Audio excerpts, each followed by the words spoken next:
বর্তমান সময়ে গায়রত মানুষের কাছ থেকে এমন ভাবে গিয়েছে, মানুষ স্বামী স্ত্রী একসাথে মিলে টিকটক বানায়। এমনকি স্ত্রীকে দিয়ে পেজ খুলে স্ত্রীকে দিয়ে বিভিন্ন ফানি ভিডিও বানিয়ে, রিল ভিডিও বানিয়ে ভিউয়ার্স কামানোর জন্য স্বামী লাইভে এসে বলে এটা হলো আমার ওয়াইফের চ্যানেল, এই চ্যানেলে আপনারা সাবস্ক্রাইব করবেন, এই চ্যানেলে শেয়ার দিবেন, এই চ্যানেলে আপনারা ফলোয়ার বাড়ানোর চেষ্টা করবেন। চিন্তা করেছেন তার শরীরে কি রক্ত গুস্ত বলতে কিছু আছে?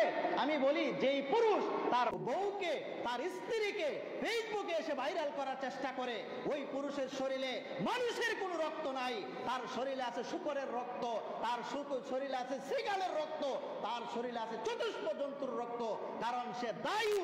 আল্লাহ রাসূল বলছেন সালাসাতুন কদ হারামাল্লাহু আলাইহিল জান্নাহ, তিন শ্রেণীর মানুষের জন্য আল্লাহ জান্নাতকে হারাম করে দিয়েছেন। এর মাঝে এক শ্রেণীর মানুষ হলো দায়ুস, যে নিজে বেঁচে থাকার পরে তার স্ত্রী বেপরদায় বাজারে গিয়ে ঘোরাফেরা করে, তার স্ত্রী অনলাইনে বিভিন্ন ফ্রেন্ড সার্কেল তৈরি করে, অনলাইনে ব্যবসা বাণিজ্য করে, অনলাইনে সে ভাইরাল হয়ে টিকটক ফানি ভিডিওর মাধ্যমে দেয়। ওই পুরুষ আর পৃথিবীতে বেঁচে থাকার অধিকার নাই, অর্থাৎ লজ্জায় সে মরে যাওয়া উচিত।